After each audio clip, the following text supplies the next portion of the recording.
Madhya Pradesh BJP ने 5वीं सूची का किया ऐलान, दिखा परिवारवाद। अपने ही बनाए नियमों को आसानी से एमपी बीजेपी ने तोड़ा।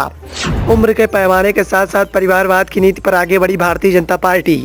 भाजपा की 5वीं सूची के बाद उठे कई सारे सवाल।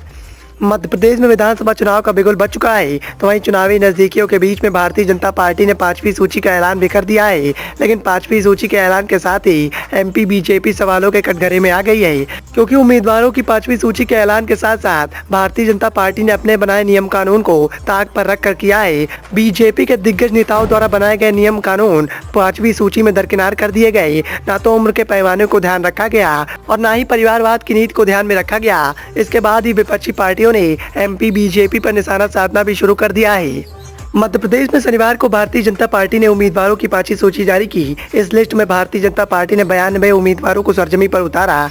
सूबे में कुल 230 विधानसभा सीटों में से भारतीय जनता पार्टी ने 5वीं लिस्ट जारी कर दी। अब 228 उम्मीदवारों के नाम का ऐलान कर दिया गया है। लेकिन भारतीय जनता पार्टी की 5वीं लिस्ट देखकर राजनीति में दिलचस्पी रखने वाले नेताओं में काफी हैरानी का माहौल देखने को मिल रहा है। दरअसल भारतीय जनता पार्टी ने उम्र और परिवार को लेकर एक नियम बनाया था। ये नियम बाकी 4 सूचियों में देखने को मिला, लेकिन 5वीं सूची के दौरान ये नियम एकदम से गायब हो गए, जिसके बाद एमपी बीजेपी सवालों के घेरे में आ गई। दरअसल नरेंद्र मोदी समेत भारतीय जनता पार्टी के कई दिग्गज नेताओं ने परिवारवाद के खिलाफ हमेशा मोर्चा खोला है। वहीं भगवा दल बुजुर्ग नेताओं की जगह नए चेहरों को राजनीति में लाने के लिए जानी जाती है। पूर्व में उम्र का हवाला देते हुए भारतीय जनता पार्टी ने कई दिग्गज नेताओं को चुनाव के मैदान से निकाल दिया। लेकिन एमपी बीजेपी ने इन दोनों नियमों को ताक पर रखकर 5वीं सूची का ऐलान कर दिया और चुनावी समर में पुराने खिलाड़ियों के साथ साथ एक ही परिवार के 2 लोगों को टिकट भी दे दिया।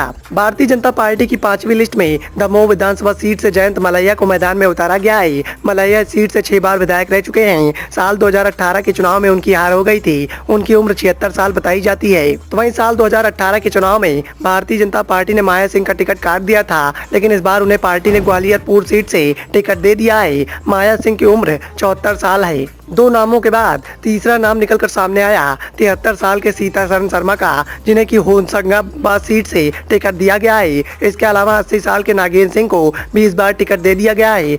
नागेंद्र सिंह साल 2018 के चुनाव में हार गए थे।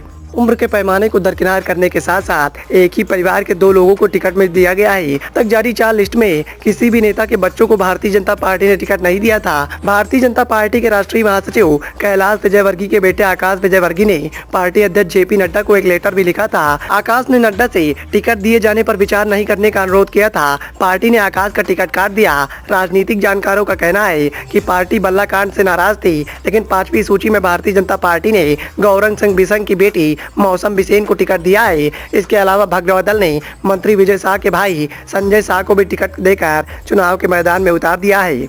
जिसके बाद राजनीति के दिग्गजों में इस बात की चर्चाएं तेज हो गई हैं कि अपने ही नियमों से पलटने के चलते बीजेपी को काफी नुकसान उठाना पड़ सकता है। तो वहीं विपक्ष की दिग्गज पार्टियों के पास ये एक बड़ा मौका है, क्योंकि इसी मौके का फायदा उठाकर विपक्ष के दिग्गज नेताओं के द्वारा भारतीय जनता पार्टी को चुनाव के मैदान में घेरा जा सकता है। अब देखना यह है कि इस मौके का फायदा विपक्ष के दिग्गज नेताओं के द्वारा कैसे उठाया जाता है। और सबसे ज्यादा निगाहें कांग्रेस पर टिकी हुई हैं, क्योंकि कांग्रेस का नेतृत्व करने वाले कमलनाथ इसी मुद्दे को लेकर अब आगे बढ़ सकते हैं। और यदि कांग्रेस इस मुद्दे को आगे बढ़ाने में कामयाब हुई तो इसका सीधा सीधा नुकसान बीजेपी के खाते में जाएगा और मामा शिवराज सिंह चौहान को मुसीबत का सामना भी करना पड़ सकता है।